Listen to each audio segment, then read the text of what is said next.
Hello guys, welcome back to my channel. তো আজকে আমরা যাব মহিষাদল রাজবাড়ি। আর দেখো তো আমরা এখানে গাদিয়ারাতে পৌঁছে গেছি।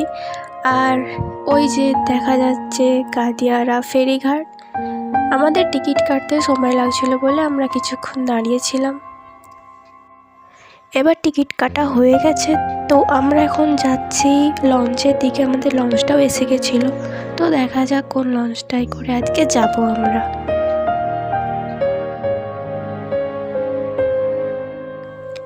দেখো এই লঞ্চটায় আমরা যাব। আমরা ঘর থেকে দেরি করেই বেরিয়েছিলাম, তাই গাদিয়ারাতে পৌঁছাতে আমাদের 12টা বেজে গেছিলো। আর আমরা 12:30টার লঞ্চটা ধরেছিলাম। কিছুক্ষণের মধ্যেই আমাদের লঞ্চটা ছেড়ে দিয়েছিল। আর দেখো এখানে নদীর মাঝখান থেকে আমরা যাচ্ছি। মাত্র 15 মিনিট লাগে গাদিয়ারা থেকে গেঁওখালি যেতে। আর গেঁওখালি থেকেই আমরা কিন্তু মহিষাদল রাজবাড়ি যাওয়া যায়।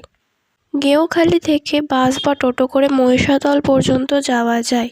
টাইম টেবিল আর ভাড়া আমি ভিডিওর মাঝখানে আমরা এখানে টোটোতেই যাচ্ছিলাম।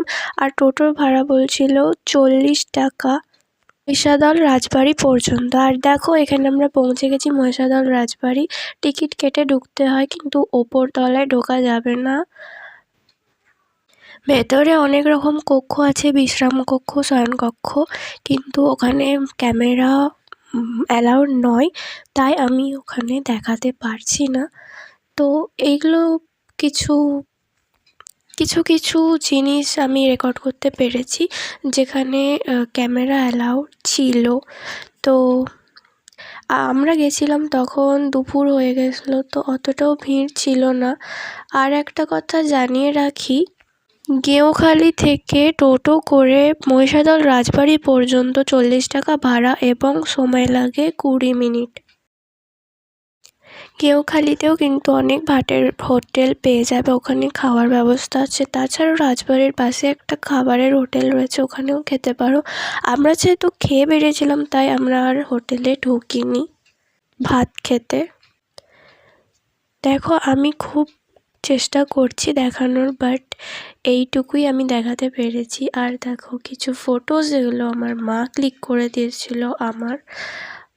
ফেরার সময় বাইরে অনেক টোটো দাঁড়িয়ে থাকবে, কিন্তু দরকার নেই। কিছুটা হেঁটে বাস স্ট্যান্ড পর্যন্ত, মহিষাদল বাস স্ট্যান্ড পর্যন্ত গেলেই কিন্তু মহিষাদল গিয়ে বাসে করে পৌঁছে গেছি গেঁওখালিতে। নদীর পাশে হোটেলে আমরা খাচ্ছিলাম ডিম টোস্ট, এটা একদম বেকার হয়েছিল। গাদিয়ার থেকে লঞ্চের টাইম টেবিলটা দেখিয়ে দিলাম, যাদের দরকার স্ক্রিনশট নিয়ে নাও। Bye bye.